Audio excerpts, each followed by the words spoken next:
It's day 8 of my transition period out of the Newcastle Diet. The weather's pretty dire here, but join me anyway for a little stroll where I'll talk about how I'm getting on, what's happening soon, and also the weigh-in and blood sugar test.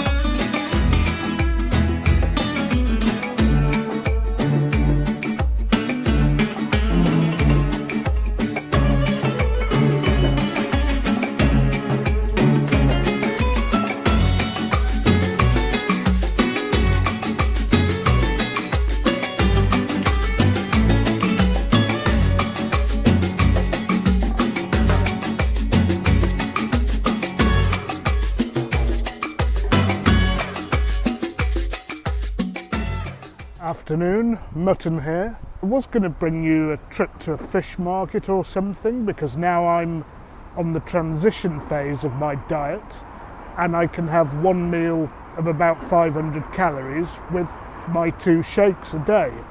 And I am looking forward to getting off the shakes completely, but for the time being, 2 weeks of 2 shakes, 2 weeks of 1 shakes, but I can have a little bit of savoury food which I appreciate.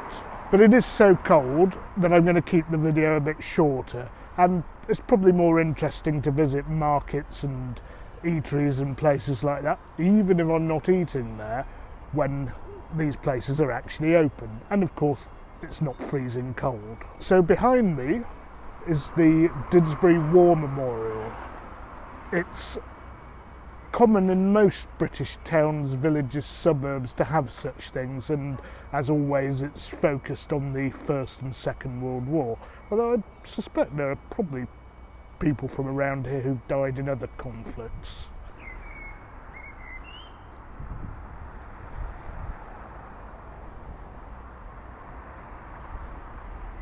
And probably the most iconic site in Didsbury is the clock tower. So this is actually called the Rhodes Clock Tower.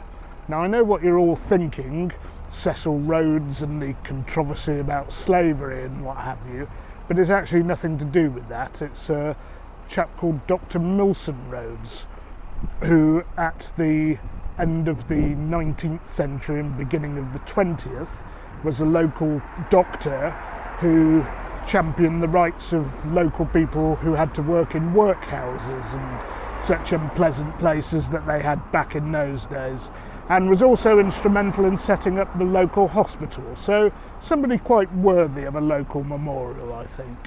When I lived in Manchester, most of the time it's been in this area, although obviously, as you all know, I do like to get about a bit, and I've not been able to do so for the last, well, 7 or 8 months, but hopefully that'll change soon as well. Nothing around here other than takeaways, pharmacies, estate agents and grocery stores have actually been open for 6 months. October the 20th was the last day on which restaurants were opened here, and a few weeks before that pubs could only really stay open if they were operating as restaurants. So it's been a long time here, but in fairness, things are looking pretty good in the UK at the moment. It is quite a pleasant area, and we still have traditional butchers and fishmongers and stuff like that, which is something that's died out in recent years. And don't forget, you can also check out my Instagram feed. The link is on the screen, or was on the screen, and will be provided in the description box as well. But if you're keen on following my food diary, I'm going to put that up every day now, exactly what I have. And they'll be providing much more content starting from next week, because even though it's only outdoors, eateries, bars, cafes, all sorts of stuff is going to be open from Monday. So I'm going to cover where's open and try and recommend some places if people want to know where to go in the Manchester area. Don't worry, we'll still be getting the weigh-in videos in on Thursdays or Fridays, so you won't miss those. And I will also be trying to cover places further afield as long as they're doable on a day trip. It's been a week now since I started on the transition period after the strict 12-week phase of 3 shakes and a bowl of green vegetables, and it's actually been harder than I thought. I thought this would be easy, you could have a meal and the euphoria on the first evening when I could have my mackerel and curried okra. It's kind of died down a bit because I now realise I have difficult choices, because the last thing I want to do is overeat, given that the limit for the meal should be about 500 calories, and I hate counting calories. I find it incredibly difficult because I don't weigh everything. And the other thing is, of course, that the shakes being sweet, it will cause a blood sugar spike if I overeat with the meal. So I'm having to be careful, but I want to feel full as well after I've had it. I want to be satisfied. I don't have to be bloated or anything. But at the moment, I'm having to be really disciplined and just throw away some of the stuff at my plate at the end of the meal if I feel as if it's getting a bit too heavy. But one more week anyway of 2 shakes and 1 meal. This and the 2 weeks afterwards where I have 2 meals and a shake are probably going to be the most difficult of the diet, because I do walk around now feeling hungry. I have decisions to make which I didn't have when I was just having 3 shakes, and of course in this phase especially there's no way of balancing things off and maybe having a bit more for this meal and a bit less for that. I want to keep things as they are. I want to keep my blood sugar fine. When I go up to 2 meals, at least if 1 meal goes a bit over, I can have a smaller meal as the second meal, but I can't do that at the moment. So, a difficult week, just about getting the hang of it, and I'm hoping that I won't have put on weight. Well, obviously I hope I've lost weight, but I know that water does come back after you've done these, what you might call extreme diets, so anything at all I'll be happy with. And as always, with the weight, I don't know until I weigh myself. Blood sugar I test every day, so I've got an idea how that'll be. But let's go and check out what today's weight is.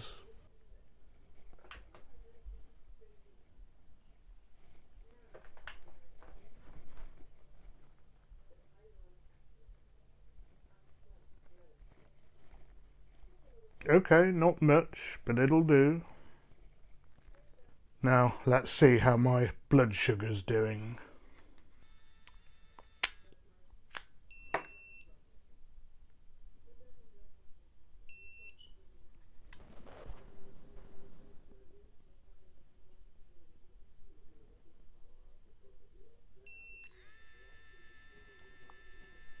Perfectly fine, I'll take that. There we are. Not spectacular results, but I'm not unhappy with them, because I know full well that when you come off the extreme diet I've been on, water weight comes back on. So any weight loss at all over these 4 weeks, which are tough weeks because you've got to be very careful. The shakes have some sugar content, so if you go overboard with your calorific intake, it's going to cause a problem. It's going to mix sugar, fat and any carbs you have, which is a lethal mixture. So the scores this week. The weight is 108 kilos, which is a loss of 0.3 kilos from 108.3. Nothing like the spectacular 3 kilos I shed last week, but don't forget that was 3 shakes a day. There's a meal involved in my eating plan at the moment, and it will be the same for next week, 2 shakes and a meal. And if it's the same, I'll be perfectly happy. Obviously I won't be happy if forever and ever I carry on at that weight, because that would mean that my rate of loss, it would take me, let's see, 122 weeks to get into the overweight rather than obese category, which is nearly 2.5 years, and to get to something in my normal weight range, we'd be talking about 4 years nearly. I mean, obviously it means I'm still massively overweight, but 4 years without cheating, by the way, or without falling off the wagon, or without attending a celebration. Sorry, too long, not going to happen. So when we come off this, comparing the relative speed of loss is of some importance. It doesn't have to be ultra rapid like it's been so far, but not ultra slow like this. So BMI has gone down from 37.4 to 37.3. Again, a very modest decrease, but it was 45 originally. So if you look at the total weight loss, which is now 22 kilos, and the BMI going down from 45 to 37.3, that's a good chunk off. And of course, that links into the blood sugar, which is excellent again at 4.9, was 5.1 last week, but it does hover around a bit. I don't know why, but it's all well within range. And don't forget, when we started, it was ultra high at 17.9, which is off the scale bad. So I thank you all again for your tremendous support and your liking and subscribing. It really helps me, it keeps me motivated. So I'm going to love you and leave you now. Hope to see you soon for the next video, which will be somewhere in Manchester, wherever I can find that's open. Doesn't matter whether I just have to take a coffee or whether I eat something, it'll be somewhere interesting. So a lot more content coming your way. So I'll see you for the next video. Until then, bye for now, and remember, you can't beat a bit of mutton.